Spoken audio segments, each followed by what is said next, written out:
This video has been made with the purpose of education and awareness of real crimes, and there is no disrespect intended to anyone. This is to help promote truth and justice for anyone who has been a victim of crime. What I'm about to report is what I have researched online, and I will welcome any corrections should they be required. Hi everybody, true crime fans, here for another case. I think this is going to be a 2-week recurrence rather than weekly because I work full-time. I just cannot do it all the time. I'd love to, but I can't. But if I end up increasing my subscriber rate by at least, I don't know, 100,000, I might be able to just about do it. This case takes place in Australia. I think this is the first Australian case I've done, or at least haven't done one for a while from Australia. And I am aiming to go around the world with my cases. Like the last one was in France. I've done one from America and one from Italy. So I want to be able to just, find all kinds of unusual cases from many different countries and cultures. And if anyone has a suggestion, I always say, please, please, please put it in the comments below or hit me up on my Facebook page, on Twitter, on Instagram.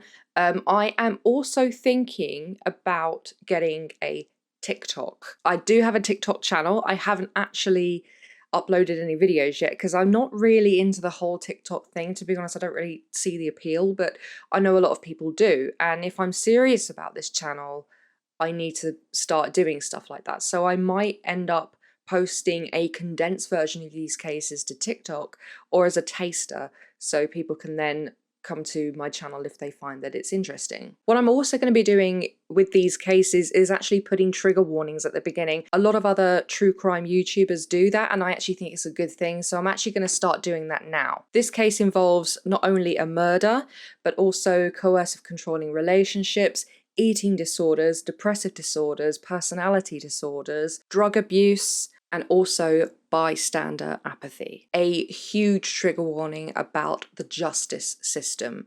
And there is a very, very good reason why a book that was written about this case, which was called Joe Cinque's Consolation, why it was named that. I thought it was a strange title until I found out the reason why, but we'll revisit that a little bit later.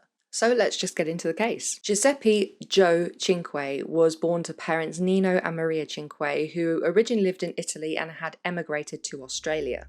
On 26th of October 1997, Joe was found extremely ill at his home that he shared with his girlfriend Anu Singh in Canberra, Australia. He apparently had taken an overdose of heroin, and unfortunately efforts to save him at the scene failed, and he was pronounced dead on that day at the age of 26. Joe Cinque was the eldest of actually 2 boys. There was also Anthony Cinque, born I think about 3 years after he was. Joe was the kind of son that any parents would be proud to have. Honestly, everything I've heard about this young man, he was remarkable. He was a very keen student. He didn't disrupt lessons. He really wanted to learn.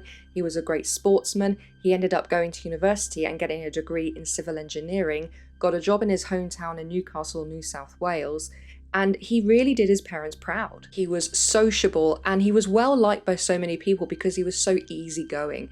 He was non-confrontational, a very peace-loving person who he would go up and talk to people and make them feel at ease.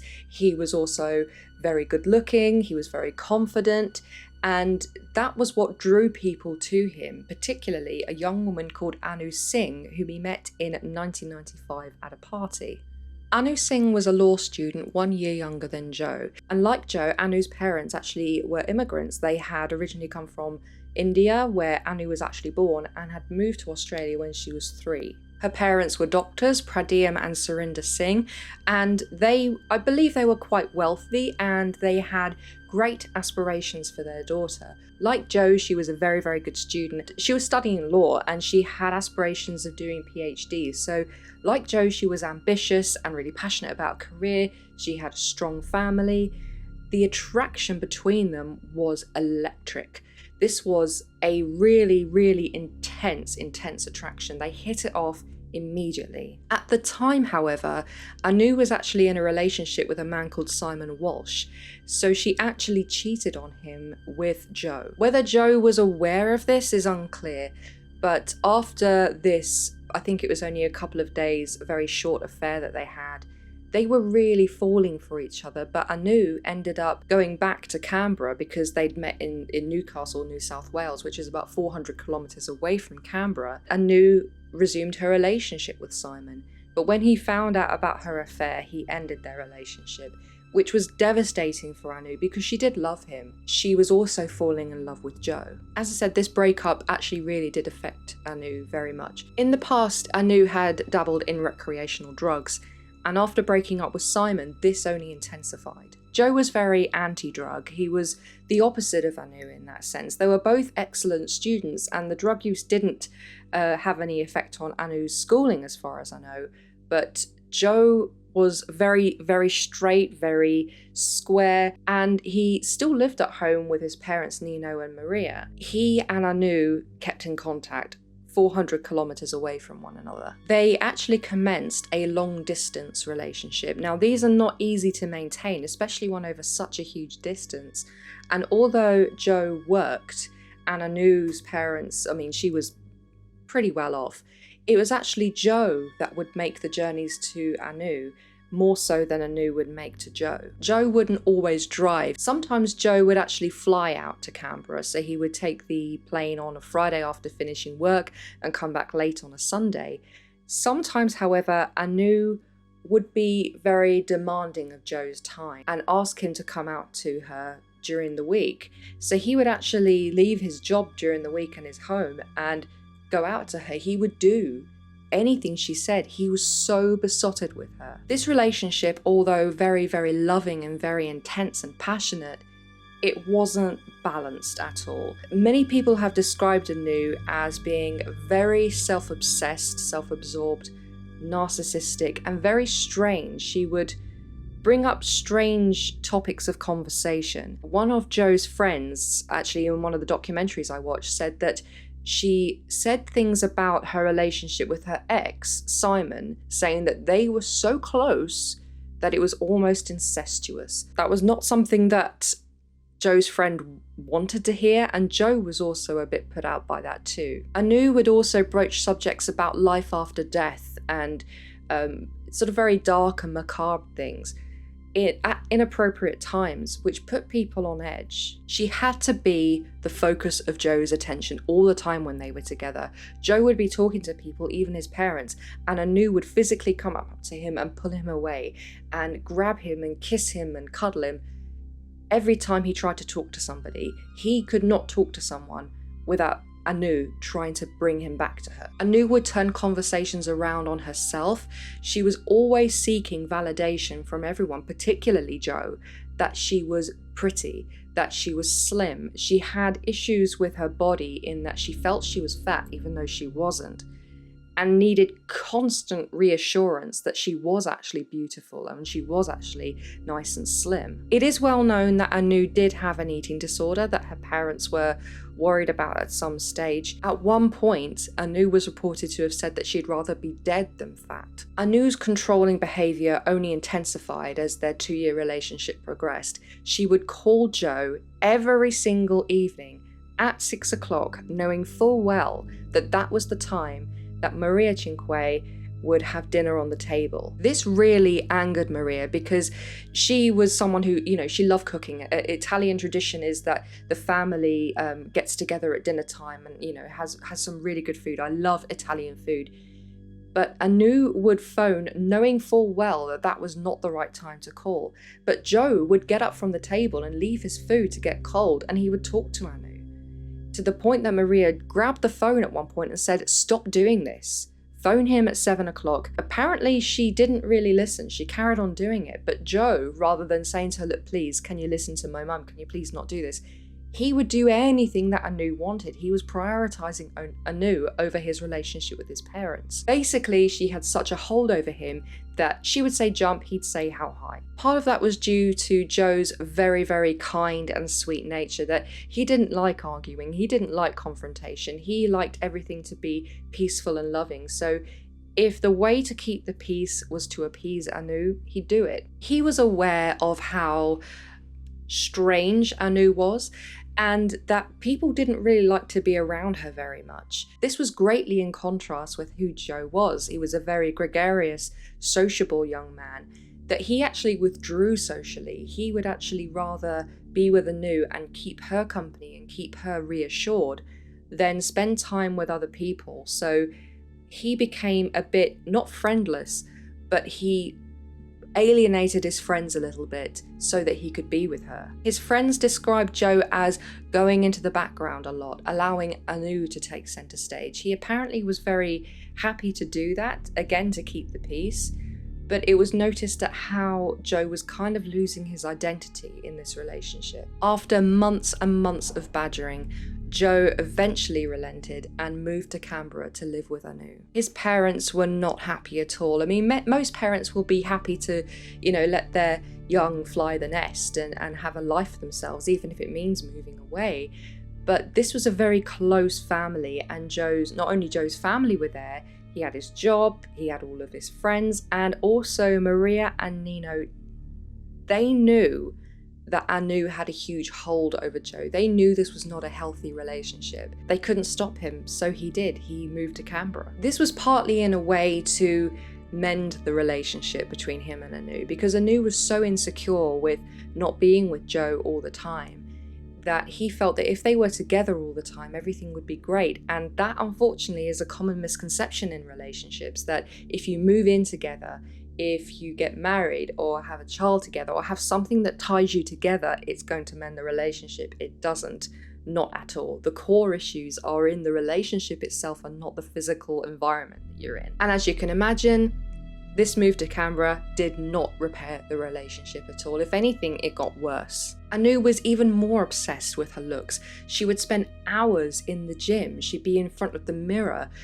picking out flaws in her face and saying how fat she was. No matter how much Joe assured her that she was pretty and she wasn't fat, I've seen this happen before, that no matter how much you compliment someone, they don't believe you, or they keep putting themselves down. It's almost like so they can get even more compliments. If they agree with you that they are pretty, it almost makes it so that they're not going to get compliments anymore. That's the only reason why I think that happens. I'm not 100% sure, but it seemed that Anu's thirst to be boosted up and complimented and reassured was never ending, to the point that she continued to put herself down so that Joe would bring her up. Anu's preoccupations with her body didn't just limit herself to her physical appearance.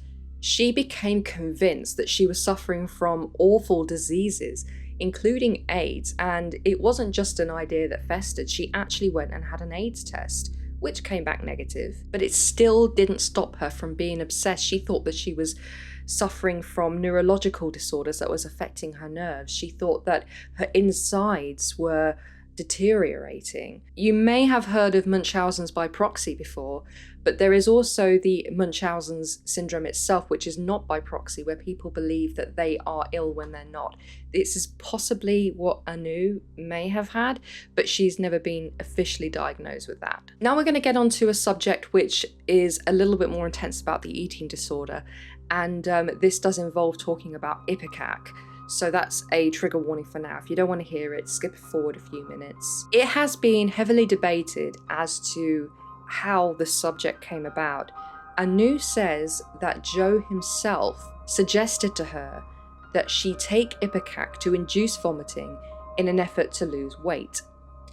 Now, many of Joe's friends and family have said that that is absolutely not in keeping with Joe's character, because he was so anti-drug. He would never suggest to someone that they take drugs. Or it was a case of Joe had mentioned it to somebody over a dinner or socially, that ipecac is sometimes taken to induce vomiting for people to help them lose weight, even though technically speaking it should only be used in, for medicinal purposes under medical supervision. And that is what gave Anu the idea. This actually backfired. When Anu started using ipecac, she believed that the ipecac had made her ill. Well, it does induce vomiting, but she believed that the ipecac was responsible for many other illnesses. She harbored a deep resentment towards Joe for either suggesting it to her or at least mentioning it. Generally, Anu was not very popular amongst her students. She had friends that you could probably count on one hand.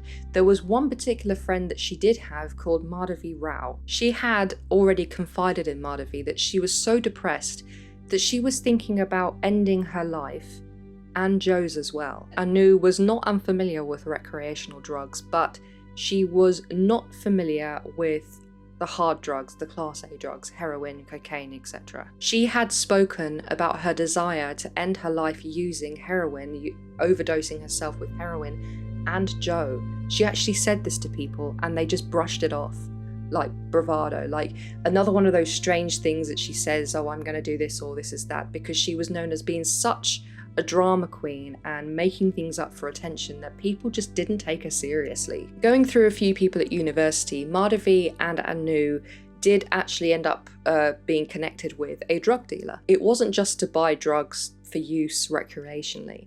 Anu wanted to learn not only how to inject it herself, but how to inject it into someone else. So she bought some heroin a couple of times, and she did actually use it a few times to know what the effects were, and Madhavi actually did this with her. Anu was also given lessons in how to inject somebody else with heroin, how to find the right vein and how to prepare the syringe, all of that. Even though Anu was known as someone who she would just say all kinds of things and claim to have illnesses and say she was going to do things that she never did, this idea of the heroin overdose did not wane. Not many people knew about it, but mostly her and Madhavi, and the drug dealers, of course. But Anu seemed to be very serious about her desire to end her life and end Joe's life. She wanted them to be together in life and in death, but she didn't want it to be a private affair. Then in October 1997, Anu decided to put her plan into action. But being the vain and narcissistic woman she was, she couldn't do it on the quiet. She had to have an audience. And she had that audience twice. A week before the 26th of October, Anu invited several of her fellow students around to hers and Joe's house for a dinner. Now, Anu wasn't particularly popular, so people that went round to this dinner, I think there was about 10 of them, were acquaintances basically. They weren't particularly close friends of Anu or Joe. They didn't really know Joe because they went to school with Anu and not him. And this dinner party, it's not really clear whether Joe knew what Anu was planning, but almost everybody at this dinner knew that this dinner was going to be a farewell for her and Joe. She had told people that she planned, after the evening was done, that she was going to overdose Joe on Rohypnol and then overdose him on heroin. Madhavi was actually instrumental in her procuring those two drugs specifically for this purpose. So the group were told this was going to be a suicide pact or double suicide, whatever you want to call it, but nobody did anything. Nobody went to the police. Nobody told anybody or tried to talk Anu out of it or say, are you mad? You're talking about not only killing yourself, but him as well. What is this? The most unbelievable part of the story is the amount of apathy that went on in this case. And it wasn't just that night. After everybody had left that dinner party, including Madhavi, Anu spiked Joe's drink with Rohypnol, rendering him unconscious. She then prepared the syringe and attempted to inject a fatal dose of heroin into him. However, she miscalculated the concentration, and what happened was the drug actually congealed in the syringe, which meant she couldn't physically inject it into him. That was useless, that particular dose. She had no more heroin to use. So this was a bust. This didn't work. And it begs the question that if she had only enough heroin for one, was she planning on taking her own life? The very next day, Joe woke up with a very, very sore head, but he put it down to the alcohol. He had no idea that he'd been drugged with Rohypnol. But Anu was not happy. She was not happy whatsoever that this hadn't worked. She wasn't going to just go, right, okay, fine, let's forget this now. You know, this is a sign that it's not meant to be. She decided a few days later that she was going to host another dinner party, and she told people this was going to happen for real. She wasn't going to get it wrong this time. This particular dinner party was very difficult to get people to go to. They'd already gone to one, which they thought was just an attention-seeking ploy from Anu, so quite a few people didn't actually turn up to this one, although a few people from the original did, to the point that Madhavi actually had to knock on doors throughout the whole street to invite people who didn't really know Anu or Joe to come to this party, to be witness to this party. Some people who were there on both nights said that even though in the first dinner party Joe was very loving and affectionate with Anu, in the second one he wasn't. He was very cold and detached and quiet. As with the previous party, that night after everybody had gone, Anu plied Joe with Rohypnol. He went unconscious, and this time the heroin that she prepared did not congeal, and she successfully administered it to him. But Joe didn't die straight away, which sent Anu into a huge panic. She didn't inject herself either. She just watched him as he deteriorated over the next 2 days. Joe clung to life, but he was very, very slowly fading, and Anu didn't really know how to deal with this. She wasn't sure if she'd given him enough to kill him, or she'd just made it so he'd be very, very ill and then come back to her. So instead of actually phoning for an ambulance, she phoned a friend. Not Madhavi, it was another friend. And this friend said to her, "You need to phone an ambulance." And Anu refused, saying Joe did this himself, and apparently he wanted to die. So she said that if this was self-administered on his part, and if he were to recover, he'd be angry with her. This friend told her, "Stop being so selfish. Either he recovers and is angry with you, or he dies, and you're going to be the one in trouble." So Anu did actually call an ambulance. But this call to 000, it was very, very odd. Anu gave a false address. She gave the right street but the wrong number. And when asked what her name was, she said her name was Olivia. The dispatcher was trying over and over again to get some information from Anu as to what happened, and she either went off on a tangent or just blatantly refused to answer the questions. Eventually, they did manage to get the right location from her, and when the paramedics arrived, Joe was in an extremely poor state. There was brown stuff coming out of his mouth, which was most likely blood, and they tried to get the tube into him, but there was so much in his throat they just couldn't do it. And unfortunately, Joe was pronounced dead at the scene. Anu's behaviour, described by the paramedics at the time, was very up and down. 1 minute she was hysterical, clinging hold of the arms of the paramedics, and then at other times she was very, very calm, and then she'd go pacing, and then she'd be hysterical again, and then she'd be very calm. The police arrived, and she freely admitted to them that she had injected Joe. When Joe's body was taken away, she became hysterical. She ran up to him, grabbed him, and was saying, "Come back to me, Joe." Because of Anu's omission, she was arrested on the spot.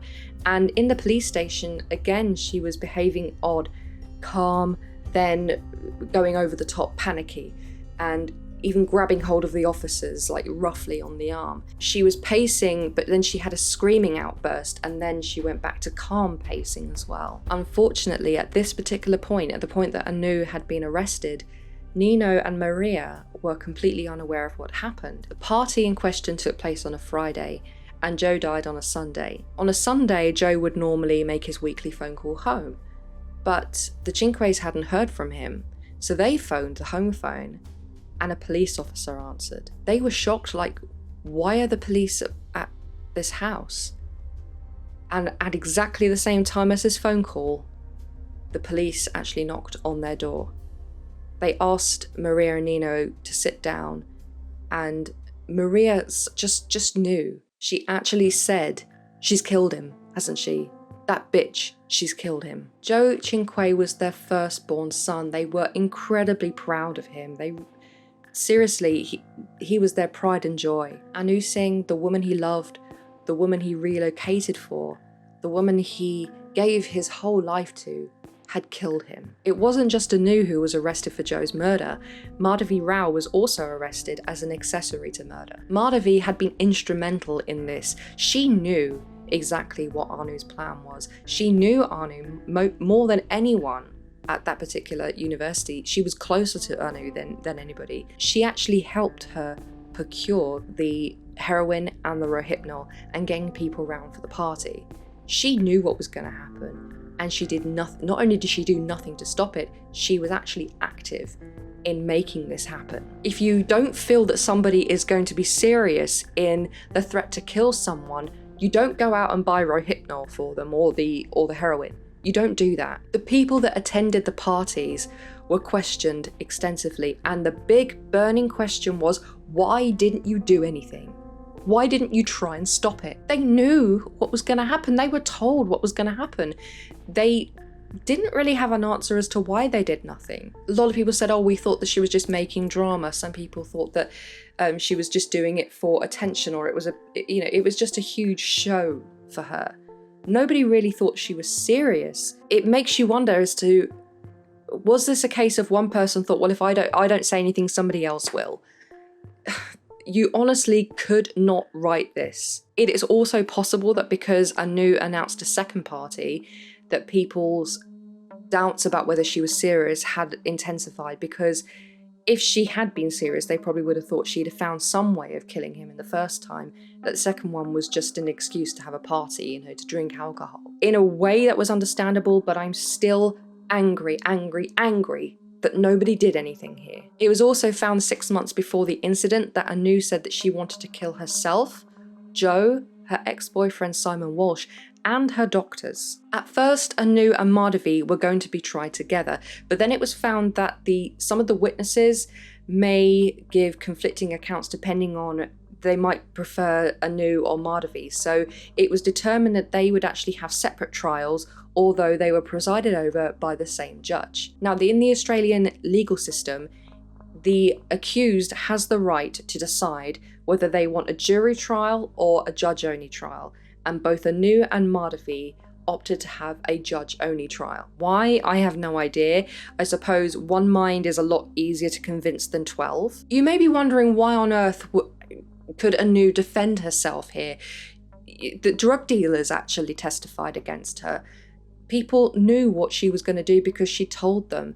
Madhavi couldn't, obviously, but she even admitted herself that she'd injected him. She hadn't injected herself. Anu's defense was that she was not guilty of murder on the grounds of diminished responsibility. And that diminished responsibility was due to her mental health. She was assessed for the purposes of the trial. It was determined that she had borderline personality disorder, possibly depression, and an eating disorder, but it wasn't specified exactly what it was, potentially bulimia because of the ipecac. Everything that I've learned about Anu and about this case points to potentially a borderline or antisocial personality disorder. The prosecution actually did have a real job on their hands to try and secure a guilty verdict for murder.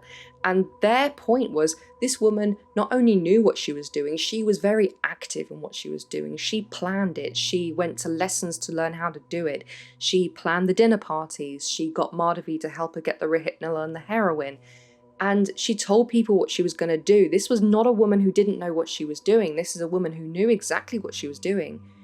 But the point of the defense was that this was all down to her mental health. Anu also insinuated that she believed that Joe was going to leave her, that he'd bought a car for the purposes of loading it up and driving away, and that this was a way of keeping him close to her. That is sometimes in keeping with a borderline personality, where people find it hard to let go of somebody and they'll try and keep them close to them. The defense worked.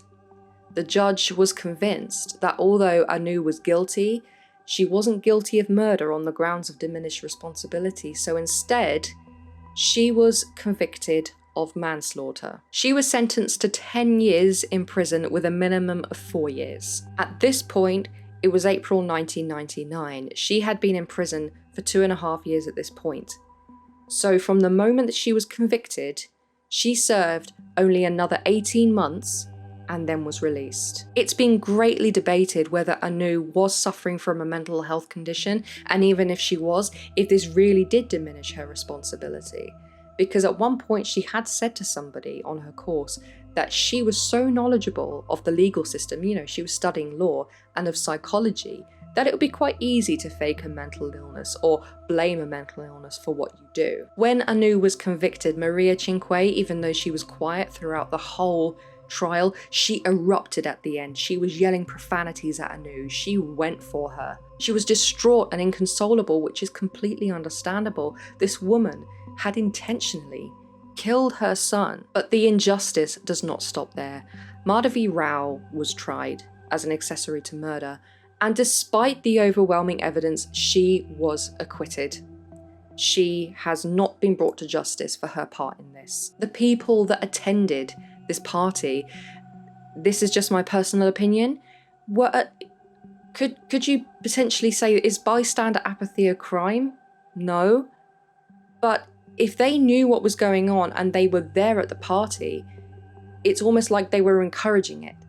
Could that not be considered aiding and abetting? This case is full of injustice. Nino and Maria are not only bereft and traumatized after hearing their son was murdered in a cruel and painful way, but that they feel that they were cheated because they're not going to get see their son grow older and have children. But his murderer only served 4 years.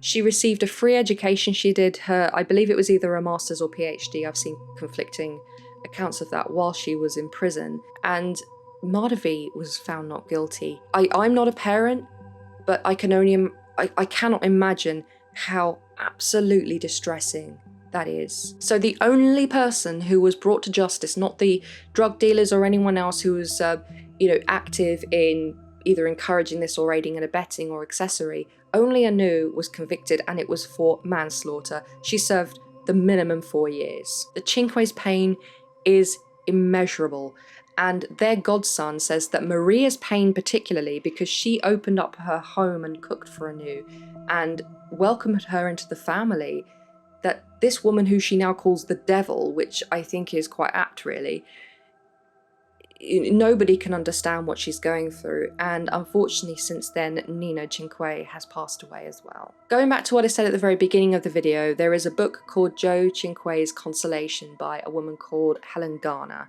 She published this book in 2004 after learning about the case because she, like me, was absolutely disgusted at the injustice here. There's no consolation for Joe Cinque. Her effort to write this book and to expose what happened to him. So even though the legal system, in my opinion, failed here, even though it would say otherwise, that if people are aware of what happened and who was involved, if people know this, then this kind of gives a bit more of a consolation, that people will know that when someone threatens to kill someone, take it seriously and not let Joe Cinque's memory wane. We should not be forgetting him, and that he wanted to live a great life, and he'd lived a great life, and he was robbed of the rest of his life. Anu Singh has also since publicly apologized to the Cinques. Now I say apologize, she used the word sorry. She has once again said that it wasn't her, it was her mental illness. Now Maria said, "Don't give me this bullshit," and I do not blame her for that. I wouldn't accept an apology from someone who did that because there's nothing they can say. I certainly wouldn't accept an apology from someone who deliberately did this, and it wasn't just an accident. This was deliberate and planned and premeditated. After Anu was released and after she attained her PhD, in June 2005, it turned out that she worked for the I can't even say this, Cabramatta Community Centre. I do apologise, because this involves, it's used for injections, and people were very concerned of her having access to this equipment. But then it was very, very quickly clarified that her position there was purely clerical. She had no access to any equipment, and it was only a temporary job anyway. Remember, if you think a crime is going to take place, even if you think it's just bravado or just hearsay, do not be afraid to speak up. It's disgusting that we live in a day and age where snitches are looked at sometimes as worse as than the people on whom they snitch. Because when I was growing up, when I was, I was bullied a lot and I saw a lot of things happen. And if I saw something, I said something, I had no problem whatsoever grassing people up. Because if you don't want people to grass you up, don't do bad things. And if someone speaks up and snitches on you, that's your fault because you shouldn't have done what you did. So that's another reason why I don't understand this whole thing about don't tell on people, don't tell tales, don't grass people up, don't snitch. Actually, yes, you should. Tell the truth.